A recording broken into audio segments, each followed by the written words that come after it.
Welcome to ADHD is Over, a new podcast on a seemingly old label that we're going to be peeling off. Join my wife, Tatiana, and I as we journey with our family, the Wyden family, through the land of confusing information. We're going to visit both sides and let you decide because the power is with you. Welcome to ADHD is Over.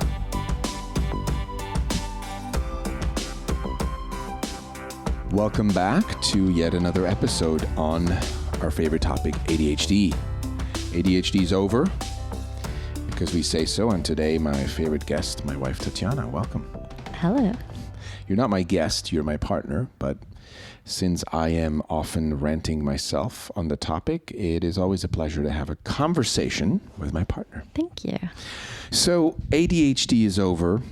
You and I started this to give voice, or maybe perhaps more volume to the alternative narrative that's not quite as loud out there. Yes. And today we're taking on a big nugget called taking responsibility. So we will reflect on how we got there today. That's why we decided to record this. But let's start off, first of all, by what does that mean? Taking responsibility. What does it mean to you? That's a big question. Just in general. Other than we just spent about 2 hours prior to this discussing it. Maybe we should look at the word responsibility, right? The ability to respond. That's a great place to start. What it is for me, to take responsibility for me is connected with the act of being responsible. And what that means for me is that you are in full ownership of how you respond to whatever stimuli comes your way. So, or circumstance or event external, outside from you. So are you saying that, because what I'm hearing is there's a power in being able to respond how you choose. Correct. And the distinction and the difference for me is that you're conscious that you are responding out of a choice, which is driven by your preference, versus a reaction or an automatic form of trigger action, right? That just goes off immediately when certain thing comes on. So that is the technical distinction of what it means to be responsible. But that's in the technical side. Yeah, go ahead. And then being responsible from a way of being also has a meaning for me, which is, as a way of being, is a place of standing in power, where you're not subject or in the effect of something, but rather you're in full acknowledgement of yourself as the owner of your actions, which is a way of being of a lot of power versus a way of being of victimhood. Yeah, and I was going to say that for me, what I'm hearing now in this, after these 2 hours or hour of talking about taking responsibility and what it could look like, is this almost like an unspoken second part of the word. For me, it's like the ability to respond, right? Responsibility, being in control fully of my emotions and coming from true power. Mm-hmm. And how this is relevant to ADHD and the conversation around ADHD, and why for us in our family it's over, is because this particular concept has played such a pivotal role in how we show up as parents, how we show up in the presence of our son being labeled as ADHD, and how we continue to create an environment for him and for our family. Like, all of those have been impacted positively by this very subtle yet huge distinction. Yeah. Whether we stand in the effect of victimhood of like, oh, this is happening to our son, this is happening to our family, he's broken, our family's broken, the only way out is through medication. Or the system is the way the system is, and unfortunately it's not ideal for us, but we do the best we can, but it still sucks. There's a form of victimhood perhaps that today we have disguised it as the struggle, or it's just how it is, or there's not much we can do because, right? And none of that is what I'm hearing is powerful. It doesn't give you any life energy and force to actually do something that could work for the better. Oh, yes, or even if it is to say, you know what, standing in a position that ADHD is an actual chemical imbalance that we have no control over, and even that position still, it's a place of you are subject now to a. But so all these are positions of victimhood that. There's nothing wrong with that, but the only thing is that it cuts down your choices, and it cuts down your perception, your awareness that there's so many other choices available that are within your power to do, and at the same time are actually the axis of a lot of fulfillment. Yeah, and I think just to kind of clarify, or if somebody just jumped in now and they're fast forwarding, which I often do in podcasts, I don't blame you. But taking responsibility for something like ADHD that in the world is announced as that's how it is, not much you can do. It's genetic, chemical imbalance. It's a disorder. It's predisposed. It's almost like saying there's nothing you can do other than accept the fact that your kid, your son, your daughter is broken, right? Even though they're not using those words, a disorder. I mean, tell anyone you have a disorder and ask them if there's a lie detector, did you think of me as not broken or broken? It would be broken, little broken, tiny bit broken, right? We're so polite, we tell each other, no, that's great. You'll be fine. But the word disorder implies broken, right? So having children be seen as broken, where there's supposedly, other than, as Russell Barkley says, the most effective thing is medication, other than taking medication or, being at special ed and sort of treating your child as a ADHD disorder child. If there's nothing you can really do, right? I can see a helplessness from the parents. But at the same time, it's almost like, well, if there's nothing I can do, it's almost like a good clean slate to say, well, then what can I do other than the things that are out there? Is there anything else that I could be doing that would give me power, that would feel really cool to do? Like maybe, which is obviously why we're doing this movement, right? What else is out there that we could draw power from? And not just us draw power from, but our children. Yeah. For our children to not grow up knowing themselves as less than, or knowing themselves as broken, or that there's something missing, or they just got handed down the short end of some stick. The bad genes. Right. Sorry, kid. And because of society having a measuring stick of what is good and what is not normal, and having this label create a whole other set of unnecessary disruptions in their lives.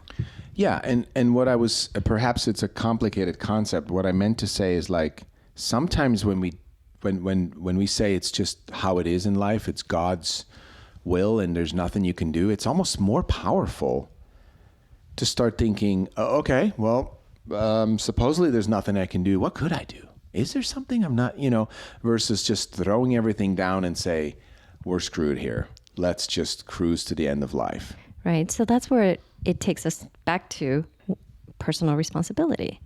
Yeah. What does it mean for us to declare ourselves 100% responsible? I just threw an extra term there. Ooh. And that's a whole other distinction.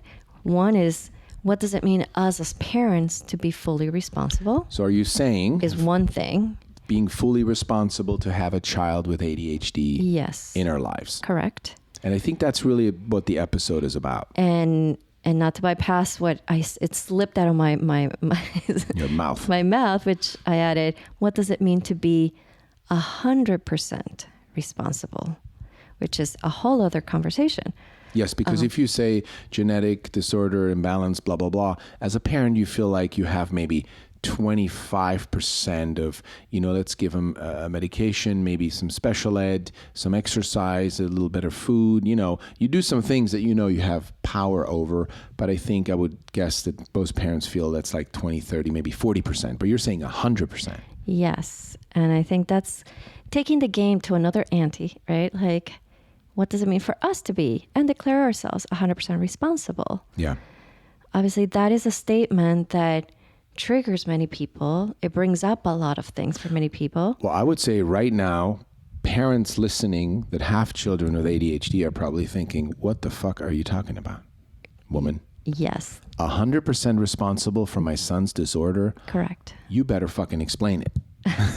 So we have some explaining to do. And again, I'm saying we're not medical professionals. We're not psychologists. We're not experts like on paper, we're not experts. We're definitely experts because we have a son with ADHD and we've been living with him for 11 years and he's been diagnosed at age 7. So we are somewhat experts in this field as well as any other parent, right? Who has a son, a daughter with ADHD. So I will say, while we're not experts, this is our attempt to explain what does it mean to be 100% responsible when you have a child with ADHD, right? So are you saying, for example, let's say a mother is listening and she says, I'm sorry, but my daughter has ADHD. That's proven, diagnosed. She's taken medication. She's at school in special ed and she's doing better. But when she's not on medication on the weekends, it's a pain in the ass. I cry. She punches holes in the wall because she's upset. She doesn't sleep. I can't sleep. So there's an imbalance, right? I read this a lot in ADHD support groups. There isn't necessarily we're good. Everything's taken care of, right? So let's analyze that for a moment. How could a parent take responsibility? First of all, let's start with the overview. A child has arrived in your womb, right, and is born into your life, and now you find out 5-6 years later that child has ADHD. How could a parent take responsibility for that? And again, yeah. No, go ahead. Sorry. The question is how could yes, we can go into how could a parent take responsibility, but maybe prior going down that route, I'd love to discuss this with you. How is it that how do we land in us taking 100% responsibility? And what is it that led us for us to explore that position and that place? Okay. And being that was the element that completely shifted paradigms for us in this entire thing. That's why we're here today. Exactly. That's great. I think you brought it back to our example, and we always will share about our son and our experience. That's what this podcast is really grounded in, right? We're not just some people who are making this up and have no relationship to ADHD or have some papers and studies. We actually live with someone who society considers as ADHD. So I would say for us, for myself, when we had this PTA meeting and the teacher at the time of the school that our son Khai was at said, you should have him tested. I think he has ADHD. For me, what started ensuing after that was this feeling of powerlessness, in a sense of like, oh, wow, we were the unlucky ones. We got handed a son that's got a disorder. It sounds like from what we sort of initially heard that medication is a must or is the way to go. I saw this almost, I hate to say enslavement, but I saw a life where, not to the degree if you have somebody in the wheelchair, right? Or you have a child who like a handicap, really has a physical handicap or a mental handicap that makes it almost impossible to function in this world without support, constant support. But still, I felt a little bit of that. There was a bit of that, yeah. Of that disempowerment. And I think because you and I had done a lot of transformational work for 10 years almost prior to that, yearly, right? We'd taken a lot of seminars and really looked at what it means to be powerful and take responsibility.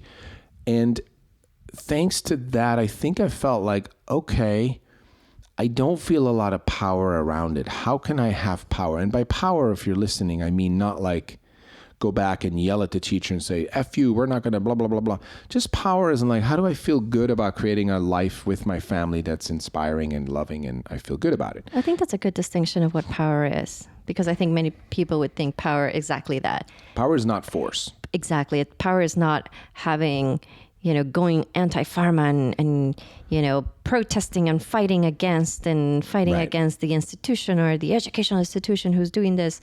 That's not the type of power we're talking about. No. It's the type of power of like we actually have a way, like our lives feel fulfilled, and that our lives feel like that we're not sacrificing things. And it's almost like saying you have a choice that will lead to fulfillment or balance in the family. That's power to me. Like, I can choose to go about it this way because in the end, this way is going to be better than that way. Yeah, and that's a great way to distinguish it. I'm glad that you're fine-tuning that distinction, because I think that was the first time that we encountered a situation where we were told there's something up with your son and most likely medication is the way to go. If you don't, you're looking at him having the life of a thug.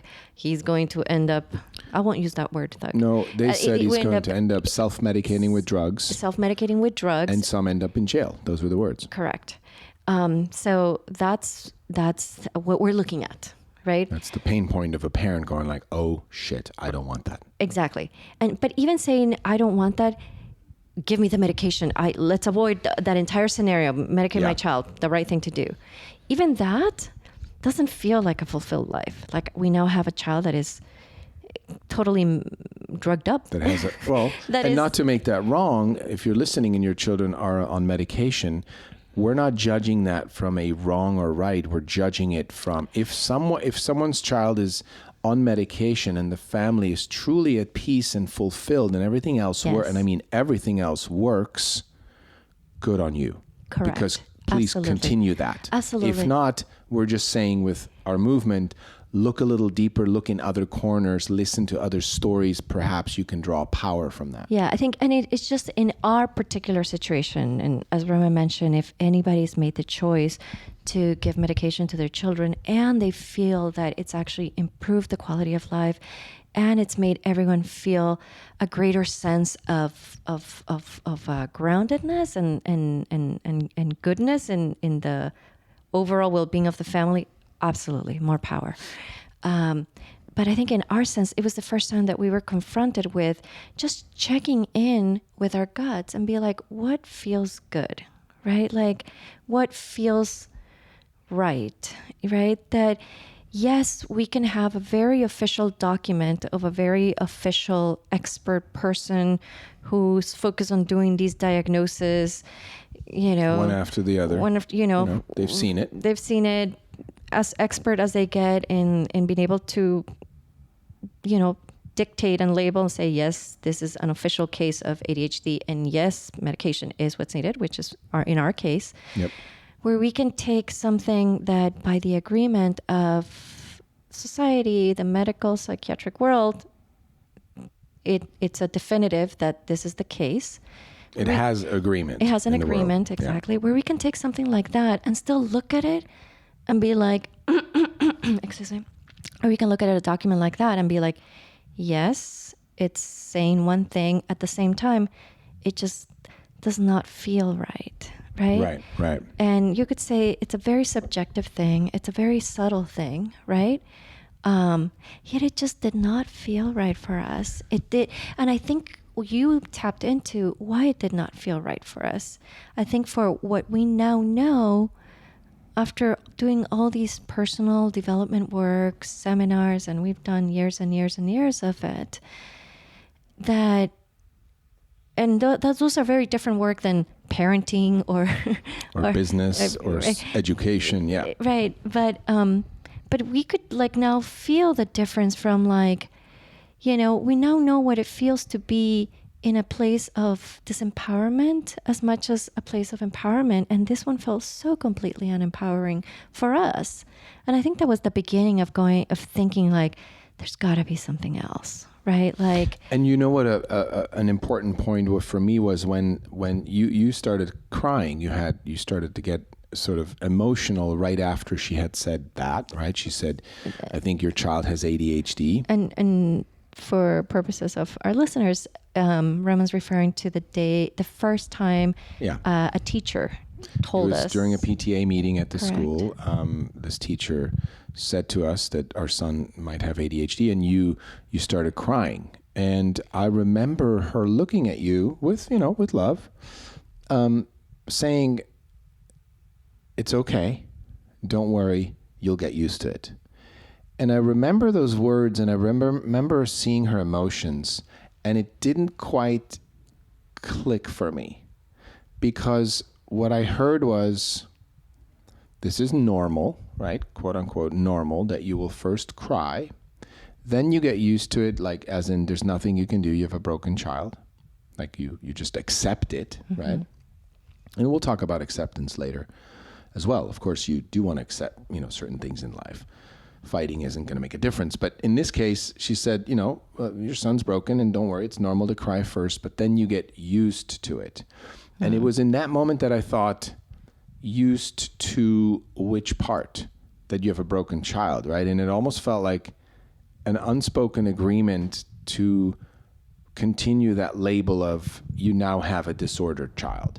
And that didn't feel right to me. Yeah. No offense against her. I know her daughter was on medication, and there was other teachers at that school that were on medication, and so forth. But it didn't resonate. And I had to say to myself, I'm not going to accept that just yet.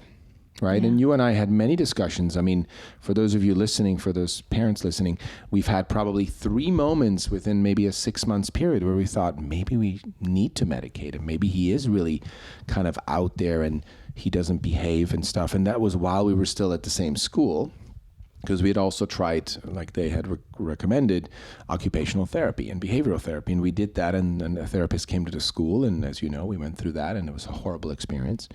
We'll do another episode on that. But we tried that, and we did question medication again and again until I think, for me, I realized that it still wouldn't be an empowering feeling to have that happen. Of course, not just because I don't know what these drugs do to a child, right? To a child's brain, long-term effects, side effects, and so forth. Besides that medical stuff, it didn't feel right in my gut. Yeah. And I think to add to that, what also did not feel right to me was observing, just really feeling into who my son was, and knowing his vibrancy, and knowing his creativity, and knowing his, some people would call it impulsivity, but at the same time, he would do it so much confidence about it, and like very like unique qualities that were very powerful. Like they were like that. He questioned things. He questioned things that, yes, if he was in a classroom, I could see him checking out because he's just not buying it, and he was a disruptor. Correct. A questioner of reality, right? Correct. And, our backgrounds are, we're creatives. Roman's filmmaker, my background's in design, and we're in, when at the same time we're observing in the design world concepts of innovation and thinking about outside the box and what's new, what's innovative, right? Exactly. And these things were not, and here I am observing my own son having these qualities, and then feeling this clash from the educational system, not recognizing those or seeing any value in them. It blows my mind. But doing the complete opposite, but rather saying completely out of line, not fitting in here, needs to fit in to continue. So that was the beginning for me to begin to kind of break this what's the word? Cycle or? To start breaking this construct that we've had around education, that you can't question it. Right. That traditional education is the way it is, and it has been. And since the Industrial Revolution, exactly, things haven't really been questioned. Exactly. And if it doesn't fit that paradigm, I don't know the paradigm. If it doesn't fit that paradigm, then it doesn't belong there. Then it's wrong. Right. It's not normal. Correct. And that was the beginning of me questioning it, going like, no, it doesn't feel. Yes, he's not exactly adhering to everything that traditional format has. At the same time, there's so much more value of the things he's bringing in, and then who's valuing those? Like, I just had who's recognizing those and actually saying, you're actually pretty genius in these things. Yeah.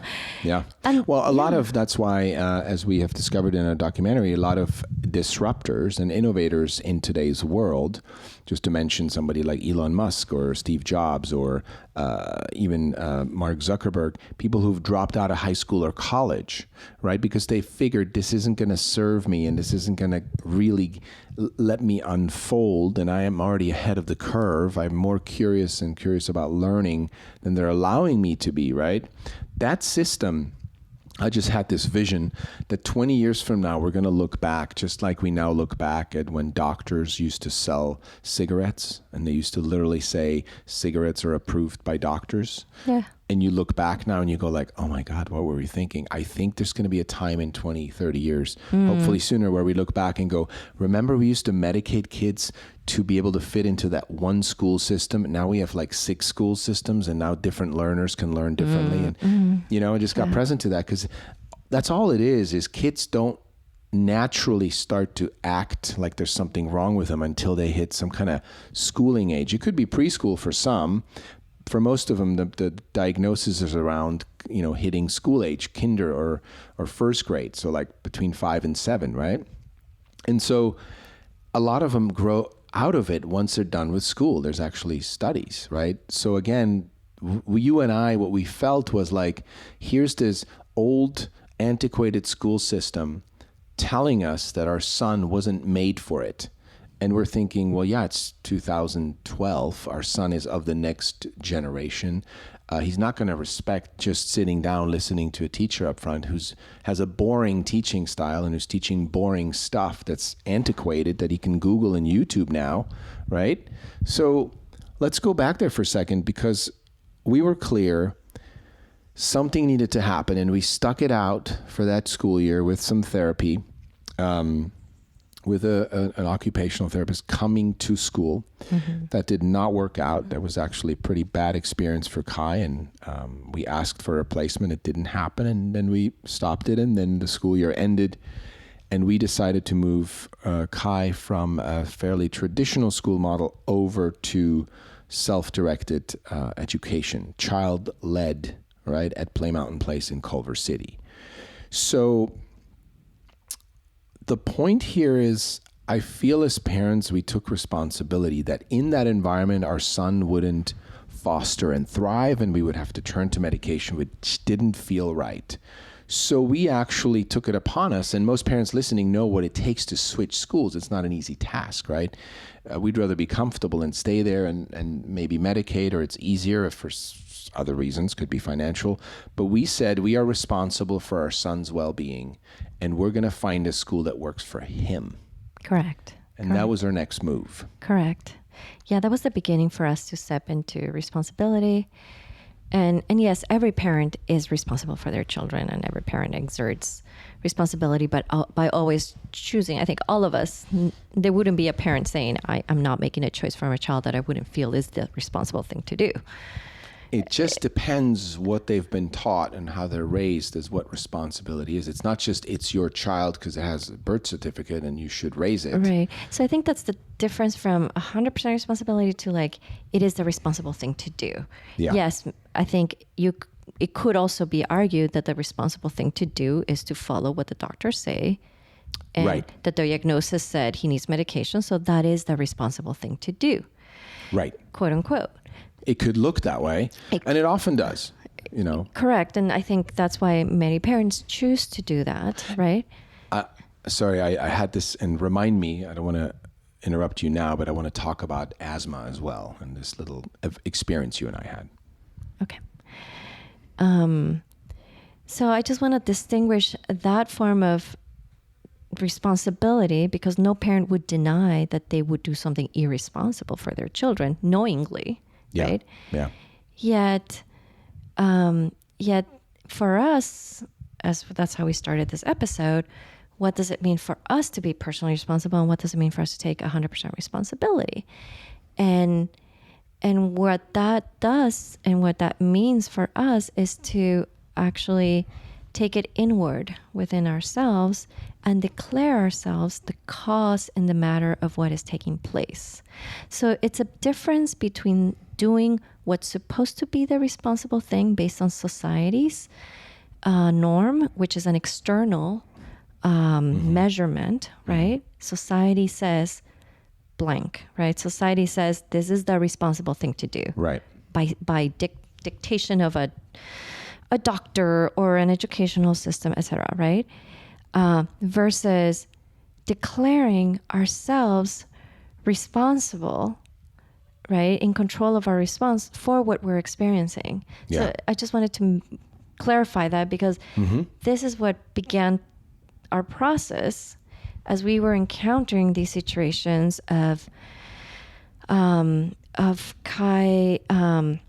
not doing well in school, getting the diagnosis, us not choosing the medication route, exploring other routes, and those weren't successful either.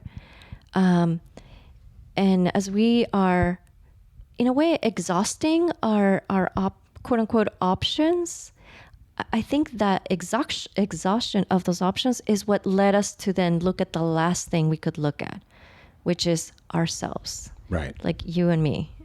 And who are we being as parents?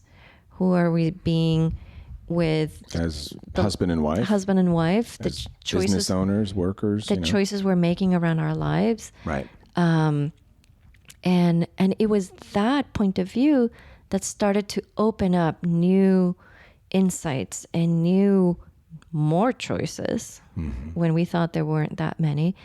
That's where that began to open ourselves to self-directed schooling, which is something that we were aware of before. Well, we had heard about it, but we thought it's this kind of hippie, pigs in the mud, kind of like nothing gets done here. They're just like, it's like daycare. We thought, well, that's not going to educate a child. Right. Because we had it, education is knowledge, IQ, like learning, academia, right? Up until then, we were kind of in the same boat as most parents are.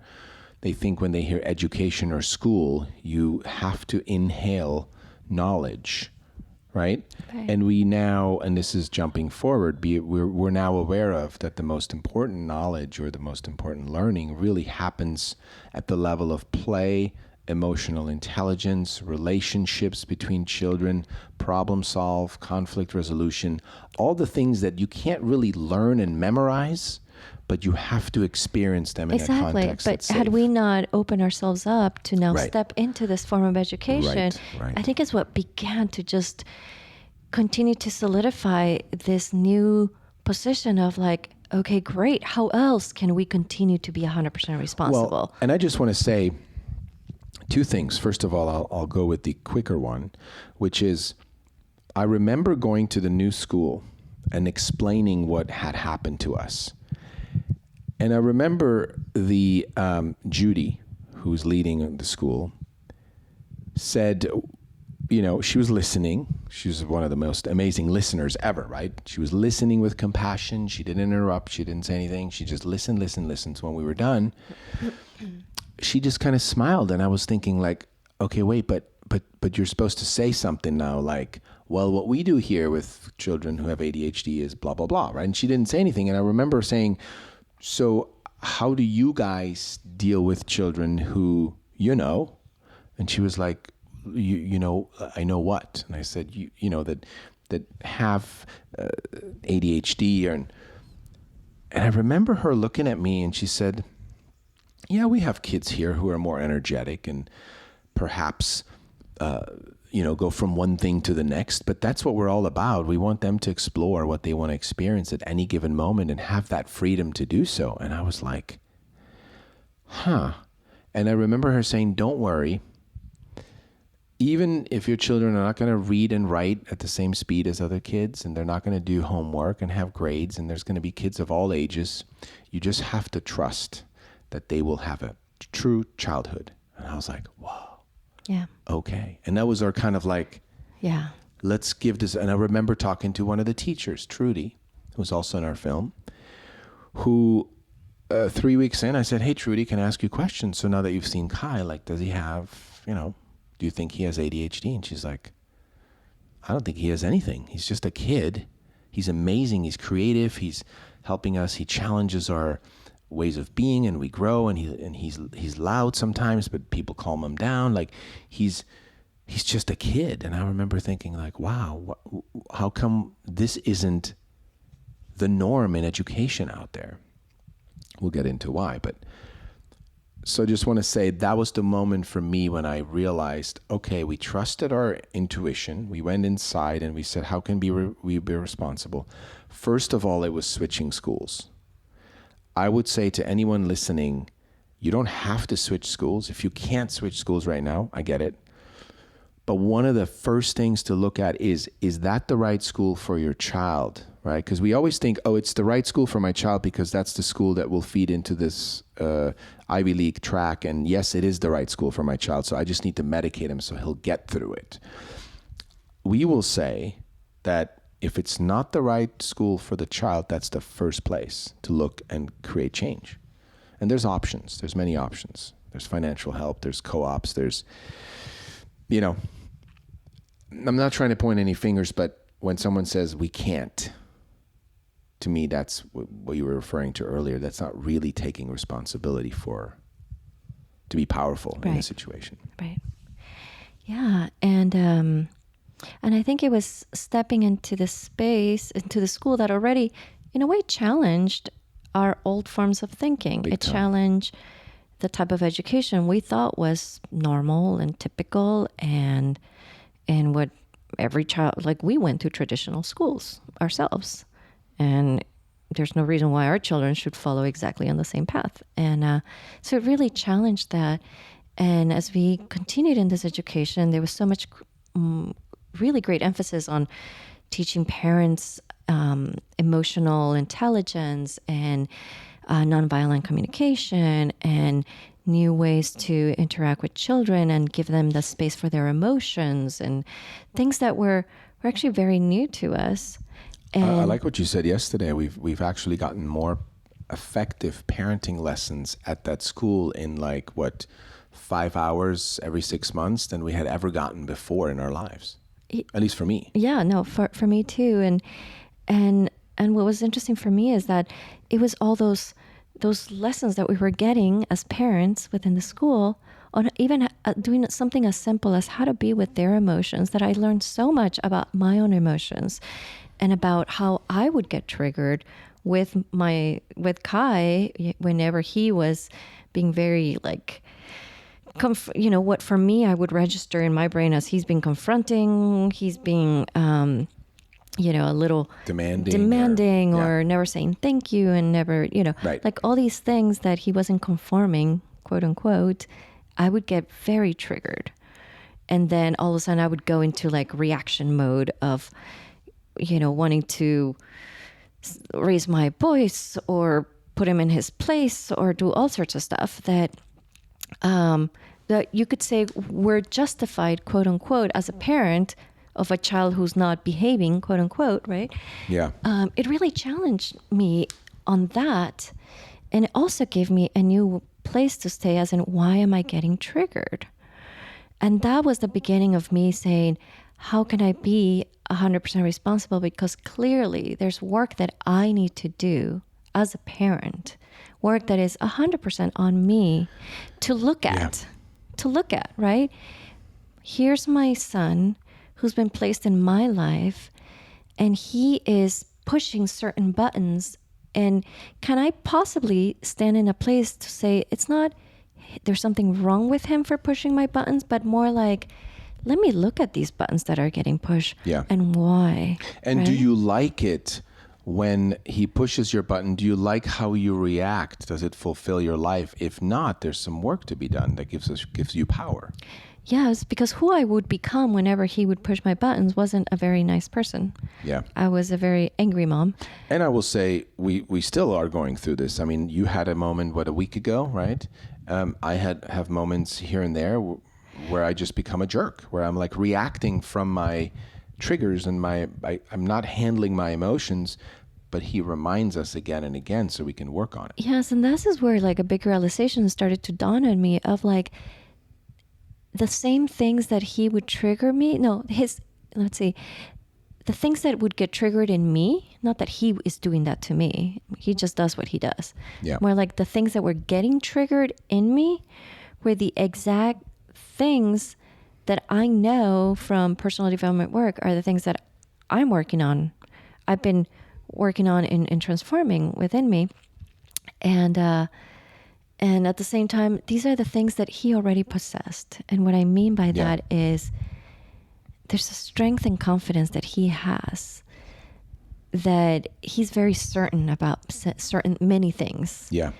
And when he delivers things with certainty, I would get triggered from like, how dare you speak with so much confidence, right? Or cockiness, or brashness. Exactly. My brain would register it being like, you are being cocky, you're being brash, you're not being grateful. Exactly. You're not being supportive of everybody else. It's almost like everything that you were taught in your upbringing in Ecuador, right? And me in Switzerland, which is be nice, don't be too cocky, don't be too loud, Right. And fit in. Which is, interestingly enough, is the things that I know that are part of my past, where I was very shy, very unconfident with myself, making myself wrong, that I can't be great, right? But rather make yourself small and, don't stick out, right? Mm-hmm. All these things. And here he is, that he is confident about himself, and he is. So it was like a perfect, it was just, for me, it was just like a very, it was like a funny joke from the universe. It's like, wow, I'm receiving a child that is so perfectly tailored for me, that came to this life to push my buttons exactly where I need to be pushed, right. Not to make my life miserable, but rather what an amazing opportunity, if I choose to see it that way, for me to look at myself and actually be like, what belief must I be holding on to that is triggering these set of emotions? And I will say right now that I think you've gone full circle and you've simplified the concept of taking full responsibility, because in that moment, if you say it's not him, it's what I can do over here, that might eventually even transform him, right? Yes. We are the environment in which they grow in, and if you suddenly have those triggers and he's, you're no longer triggered and you respond to him with love, he may start appreciating that and go, and he has. I've seen it with Khai, where he comes up to you and he goes like, thank you, Mom, I love you, out of the blue. And you're like, what? Yes. And so what we're saying here with take full responsibility is that if we don't make it about other people, that they're the ones pushing our buttons, like you said it so beautifully, they do what they do, and then over here it triggers what it triggers, not because of them, but it's in our past. It's how our parents were with us. It's how we were raised. It's the reflexes we've come to use, right? Without even, it's unconscious, right? Parenting is pretty much just a reflex. Yes, for the most part. Unless we are standing in a place of responsibility where we are in full awareness of what our buttons are, so we can be in full choice of how we're choosing to react on the moment of those buttons being pushed. Yep. And the beauty and I'll use the word gift. I think that the gift it has been to have had Khai in his fullness of who he is, and not make him or label him as there's something off in him, but rather what is up in my world, right? The gift that has come from that is that for myself, and Roman, you can speak for yourself. I know for myself, it really began the journey of questioning other areas in my life. Like, for one, who was I being as a mother, right? How was I showing up as a mother? I was showing up as a very, what's the word? I was very busy, very triggered mother who, whenever he was out of line or whenever, I would just go into full anger and I would use force and I would raise my voice. And I'm, for those who know me, they know me. I'm not a very explosive personality, and I tend to be very, very calm person. But at home, like, I would get explosive. Yeah. And like an explosive mother. And at the same time, it had me question where all my anger was coming from. And it was coming from my business and my work. I had been so focused in building my business for the past 12 years that my life was all about my work and because my it gave you clients, value. It gave you value and importance. My right? clients and my employees and the daily work and the daily hustle, and that was what my life was about. And then going deeper, it had me get, okay, why was that so important to me? And that uncovered that ugly truth that it was so important to me because it truly was my form of validation. Like, as I had shared with you, I always had this fear of feeling like I don't matter or that I'm not good enough or important enough. And sure enough, the business just fulfilled that in such a big way. So it became my form of validation, survival validation. And that's why I gave myself 100% to my business. So by the time I would come home as a mother, there was so little there left to be present with my kids, to listen to their emotions and to listen to, right? So and mine and yours. Right. Then that's a whole other side of it, right? Like me being present as a wife, and and also recognizing that the environment that we're creating for our children is a combination of, one, who we are for ourselves, second, who we are with our partner, our husband and wife, right? And then together we create a third unit, which is the partnership. And what is that partnership of parenthood? Being with the children, right? There's all these environments that are affected, starting with the self. And so there was all this ball of wax that, I can now in retrospective look at it with a lot of clarity. Obviously, while I was in the middle of it, you're in the guck and you're just stressed, things are awful. Your child is getting called from the principal's office. It's a struggle. You're in autopilot in your relationship with your husband, and it's like, oh shit, this is life, know? And now you got to medicate the child. Oh shit, it's like, right? Like you're just stuck in the guck. I will say, I'm going to say something. But let me just, I'll finish that. I all this was the gift that I want to say got unlocked. Yeah. The gift of awareness, the gift of introspection, and the gift of having the opportunity, be given the opportunity by my son to look at myself. Yeah. And once I had awareness, have new choices, powerful choices that I chose to make for myself, and we made choices as in partnership with Roman on new things. I since then have now shifted my career from, shifted my presence in the business to back to being a strong presence as a mother at home with my kids, to my not just Khai, but also my other son. Which allowed me, and that's a whole separate conversation, to step up as a man, as a father, as a provider, because I was hiding behind your success or your busyness. And, I did my things, but I've never stepped up quite the way I have now. Yeah. And this is sort of a message to the couples out there, perhaps, where the man is not stepping up. There's an imbalance between the masculine and feminine. That's a whole other podcast. Whole other conversation. We're going to do that at a different time. Please tune in for that as well, because we've learned a lot through mentors in that arena. But you're right.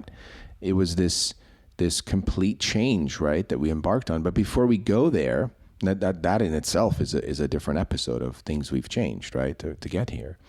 I wanted to speak to something you said, and we have this saying in our documentary pitch deck, in our materials, that says children with ADHD, are trying to tell us something, but we're not listening. And what we mean by that is not that they're actually trying to speak and say, Mom, Dad, I need more attention. Although I agree that's the case. Well, they don't have an attention deficit. They need more attention. Well, true attention. That is absolutely one of the things they're saying. But even more so, like you said it, they're here as teachers. So what they're saying, but they're not really using words, is I'm just being myself.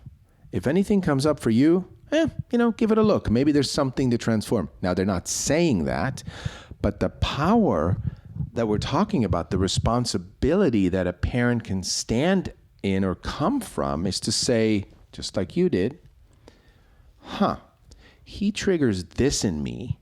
If I could transform that on my end, not only will I be happier, let's see if he will be happier. And we're here to say, it fucking works. Yeah. And one last thing I will say, had we not had a son like Khai, we have another son, Etienne, who's very calm, considered as a non-ADHD child, right? Very quote unquote normal child, mellow, listens, is grateful, loving, right? All the things. Follows instructions. All the thing, the perfect child for a parent out there thinking, oh my God, thank you. That would be so much better. But had we just had him, and I'm going to add something, or had we medicated Khai, in both cases, we would have had a flat line of never having to deal with what was really not working in our family. Yes. Which was anything from career, busyness, our marriage, the way we parented, diet, having a nanny instead of being present, living in the city instead of in the country, which now we changed. All these things we would have never looked at. Because things would have been okay, manageable, quiet, non-disruptive, continue on the rat race, right? So I just want to point that out. That was a great example that you mentioned, is that's the example of actually stopping and saying, I think there's something I can do here. He's not the problem. Yes. And you brought up a new point, which is the surprising discovery that came from that. Because step one is, taking responsibility, right? And shifting things inward. And someone may say, well, that's great. Good for you. You changed all sorts of stuff for yourself. Good for you. Yeah. But then the surprising thing about it is that it doesn't just shift myself per se, but we now discover that it has shifted him as well. Him having a mother that is now truly authentically present, that has now being in full responsibility of managing her own triggers. It has me show up completely different in a way that it has him show up completely different. Yeah. Also, having me shifted other areas of why was I hustling so much for my business, right? Because I was afraid of all sorts of stuff, of being in poverty. I had a fear of not having enough, and really looking at those fears I had. Yeah, scarcity conversations that I had that come from blah, blah, blah, my past. But for me to address them and look at them and then, bring those to the forefront and bring that into the partnership with Roman and have clarity about it. And that allowed it allowed a whole other set of conversations of dynamics between both of us where he can step up so that with certainty, so he can provide. So I can, not have to be a true partner to him and support him on our endeavors, but not have to worry that I have to hustle so that I can be present for my children. It was like a whole other shift, right? Absolutely. That now has our son be in the presence of a mother, father that are fully aligned in how we're moving forward, and that there's no that uncertainty that we were projecting, right? And in his world. So, and I think this also applies, and we're going to do a different episode on single parents or divorced parents, because that pattern is out there and it's evident. I see it in a lot of support groups for ADHD parents, that there's a lot of single parents and divorced, right? Or doing it on their own, and perhaps they cannot relate to parts of what we're saying right now, but the same thing applies, is that we have, if we're single or divorced, we have our parents as partners, we have our friends as partners. There's always a partner that we can play with and say, I want your support in transforming this trigger. Like, please call me out on it. Or I want your support physically in helping me watch my child, perhaps when I need to vent and go hit a boxing bag or do something and really express my emotions in front of an adult instead of my children, right? There's ways to take responsibility. I just wanted to point that out, but we want to do a separate episode on that. But we, just in the interest of time, because I know you have a 1 o'clock coming up, I want to bring it back around to taking responsibility. I think this is definitely going to have many episodes. We're going to continue part 2, 3, 4 on responsibility, because this is sort of the biggest nut to crack, you and I have noticed, right? How would we sum this up? So taking responsibility means, let's do a little popcorn back and forth what it means. Well, I can say it does not mean, can I do it does not? Absolutely. Taking responsibility does not mean you're at fault. It does not mean I did something wrong. Yes, and it also does not mean that you caused it intentionally to show up as bad or not working. It does mean that you can own your actions. So in other words, what's in front of you is in front of you. What's in front of you? Yes, it does mean that you can declare yourself as what's in front of me is an action. If you had something to do with it, then you can own that something to do with it. Yeah. So for example, if you have a son in front of you with ADHD, you had something to do with it because you gave birth to this person. Yeah. So he's here. Yeah. She's here. Yeah. Right. So going back and forth, I think being responsible means never stopping to look if there could be a more empowering and fulfilling way to solve something. Never giving away your power by saying, there's nothing I can do. Because obviously that's not powerful. Mm-hmm. And that's not taking responsibility. Mm-hmm. Yeah. Anything else? Taking responsibility means? To me, taking responsibility, I don't know if this is what it means, but I know it is an access to fulfillment. Taking responsibility, full responsibility, to say, I'm going to continue looking for what I can do here, even though I seem helpless, it seems impossible, right? Will bring up the things that need to be addressed underneath it all, which we just talked about, right? You taking or us taking full responsibility showed us the marriage wasn't working. Our parenting was shaky. Our son wasn't getting the attention he needed. All that stuff came up because we said, what can we do? It's not him. And I think taking responsibility is the most responsible thing to do. Well, thank you for listening. This was certainly an interesting episode. And guys, we are exploring this as we go. We want to act the way science says they're acting, although I don't think they always do that. We're scientists. We say that we are in the exploration of the truth behind something like ADHD in this case. We are constantly open to new ideas and challenges and questions. If you have any questions, please email us. You can go to ADHDisover.com for now, and there'll be a place to email us about the podcast. We love to have a dialogue. We'd love to include your question in one of the episodes. And I just want to say, look, being in this world is a big responsibility. Being human is a big responsibility. Having a child that's different, that's not quote unquote normal, is a big responsibility, but also a blessing. We feel that our son has completely changed our lives for the better because we listened to what he was not saying But had we medicated him, we would have never been able to challenge and transform all these areas in our lives. Which in turn have actually made us and the entire family to a whole other level of happiness. Yeah. And balance.